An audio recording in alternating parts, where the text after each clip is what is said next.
Hello and welcome back to Tech Latest from Nikkei Asia, where we bring you the freshest updates from the technology sector in Asia. I'm your host, Akito Tanaka from Nikkei Asia's Tokyo headquarters, and Cissy Zhou, based in Hong Kong, will join us for this episode. We'll discuss the latest developments in the Chinese automotive industry and its technologies. Welcome to this week's episode, Cissy. It's really great to have you here. Hi, Akito. It's good to be here again. Great. You wrote a scoop this week about the semiconductor strategy of Chinese automakers. Can you tell us in detail? Yes, sure. So the story is about a major advancement in China's auto sector. Okay. So several of Chinese automakers, including the state-owned SAC model and Chang'an, as well as BYD, Li Auto, and Geely, etc. They are targeting to use 100% homegrown chips by 2027 in their vehicles. And at least two of these brands will start mass producing some models from next year. So this is a significant acceleration of Beijing's previous target of having domestic automakers using 25% homemade chip this year, which we reported earlier this year, right? Yep. So the initial production of this program, so there'll be like a trial because using 100% Chinese chips on vehicles is still quite challenging. Mm-hmm. So the first of those models to be mass produced will be the newest versions of existing lines made by a few brands, and then with more makers to follow. I see. So the project, and then the project is led by China's Ministry of Industry and Information Technology, the MIIT. So the ministry regularly calls on automakers, particularly the state-owned ones, to conduct the so-called self-assessment of their domestic chip adoption rates. Okay. Thus, they can evaluate the progress of the self-reliance project. However, our sources told us that the 100% target is not a mandatory. Okay. Instead, it's more a framework that incentivizes companies to reassure Beijing that they can meet these goals and are working very hard to do so. I see. Although it's a mandatory requirement, but the target is pretty ambitious, I have to say. Now, why is the Chinese government and auto industry so ambitious about the auto chip sector? That is because Chinese automakers have been heavily reliant on US or other foreign-made chips, particularly in autonomous driving systems. Because nowadays, the intelligent driving feature is a must for Chinese automakers, right? Yes. And because of the increasing geopolitical tensions and the possibility of the U.S. cutting China's access to more foreign chips, and coupled with Chinese automakers' desire to keep costs down. Yep. So the Chinese are trying very hard to drive a fundamental change in the auto chips supply chain. Currently, overall, high-end Chinese cars still use NVIDIA's AI chips designed for cars or Qualcomm's chip solutions for smart cockpits. Interesting. Now, how feasible do you think these efforts by the Chinese government are? That is a very good question. I think it is challenging, but still possible, particularly in relatively low-end models. For example, BYD started to deploy its God's Eye intelligent driving system to most of its vehicles from early this year. And what we heard is that BYD is actually using half NVIDIA and half Horizon Robotics, which is a Chinese auto chip maker, for its lower-end intelligent driving features. And then in that perspective, Horizon Robotics can already replace NVIDIA. And then there's Qualcomm, which currently dominates the intelligent cockpit chips. Yep. But in this area, several Chinese chip makers such as Black Sesame, Xinchi, and Xinqing, they're all trying very hard to catch up. I see. And Chinese automakers are already, using these chips. So finally, I think most of the auto chips, they can be built with older generation chip making machines. Yes. And that makes it easier for China to make more of them domestically. So what I want to say is, back to your question, as it may take some time, but not impossible. I see. Very interesting. Now, in somewhat of a related story, you also wrote a Tech Asia feature article about the latest developments in autonomous driving technology in the US and China. Now, who are the major players in this field and how far have they come so far? Yeah. So in the US, the players are, of course, Google's Waymo, which is already offering paid robotaxi rides to the public in San Francisco and other cities.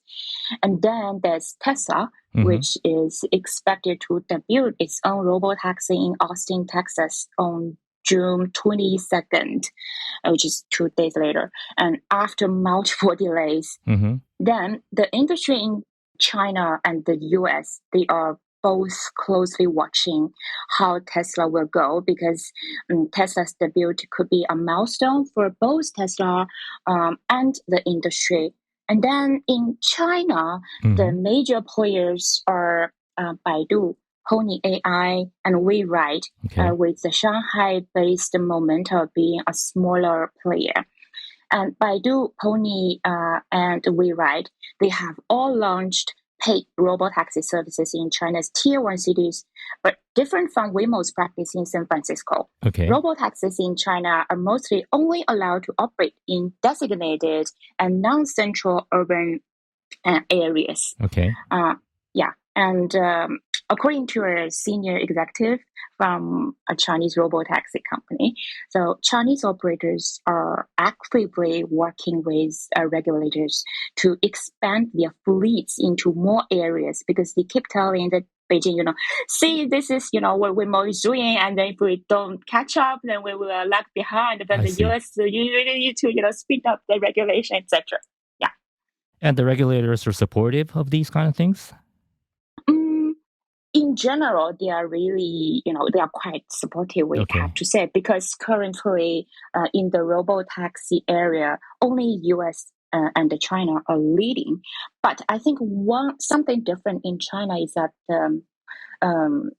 because China's economy is slowing down and the unemployment rate remains relatively high. So the authorities are really afraid of social instability. And then they have a lot of concerns, if they become more aggressive in approving more robotaxis in China, it might threaten the job. Because of the economic slowdown, previously we have seen a lot of people, they shifted to be, ride-hailing drivers. Yes, okay.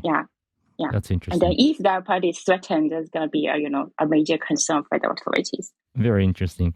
Now, from your point of view, what do you think are the strengths and weakness of the U.S. and Chinese auto and tech companies in autonomous driving? So in autonomous driving and the robotaxis, so I think the Chinese players, they definitely have more cost advantages in vehicles and autonomous driving kits, because China's auto supply chain is so robust. We all have already seen, the supply chain is so robust in the EV sector, and also, they are quite strong in batteries and LiDAR. We know Tesla doesn't use LiDAR, but for most of the vehicles, autonomous driving companies, they all use LiDAR. China also has, pretty advantages in light detection and ranging sensors. Well, in contrast, in the US, so they have, companies in the US, they have greater access to advanced hardware, of course, such as the high performance chips, of course, and also they have, stronger capital support. Which I think in that perspective, the US is much stronger. I see. Now, I know this is a tricky question and question that I'm asking too early, but which sides, US or China, do you think are leading in autonomous driving at this moment? I think it depends on how you look at this issue. So in terms of operational areas, the US is more open. Okay. As we have mentioned earlier, that Waymo is offering services in San Francisco and other cities, while Chinese robotaxi operators, they are kind of restricted to non-core areas, even in tier 1 cities. Okay. And then in that respect, we can say the US is leading and China is trying to catch up. But for the long term, Chinese players, they do have a very big strength, which is a cost. Now, both US and Chinese players, they are aiming to enter overseas markets, right? And then in the near future, Europe and the Middle East, they are expected to be the key markets where Chinese and American players going to compete head to head. Okay. And we don't know, how Tesla will do yet because it's going to be an essential player, though it is a very late player. So maybe it's too early to say who will be leading in the long term. But what I do want to say is that in terms of overseas market, in addition to lower cost, the Chinese players have an edge in advancing their algorithm faster because the road conditions and drivers' behavior in China, they're more complicated, and that allows Chinese players to collect more data in complicated driving scenarios. So as a result, these Chinese companies, they are ready to roll out their robotaxi services in overseas markets much sooner. Okay. Can I elaborate a little bit on Tesla? Because I think that's a very interesting issue.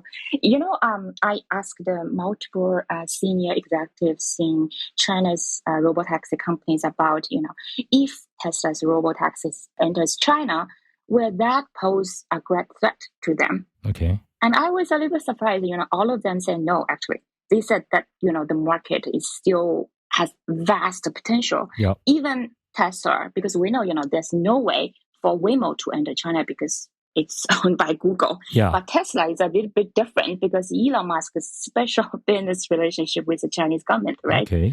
And Beijing has indicated last year that they welcomed Tesla to do trials in robotaxi in China. So it's possible.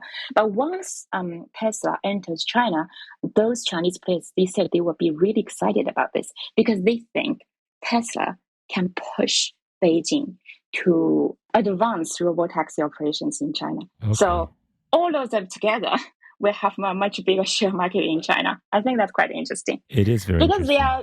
Because these Chinese players, they're struggling with, advancing the regulations, and then they think Elon Musk can help them to persuade Beijing. Oh, that is really interesting. Yeah. Well, very informative conversation, great scoop, and great feature story. Thank you for joining this week's episode, Cissy. Thank you, Akito. So that's all for this week's episode. You can read more of Cissy's reporting along with other stories about Asia's tech industry on Nikkei Asia's website, asia.nikkei.com. Thank you for listening, and please come back for our next episode.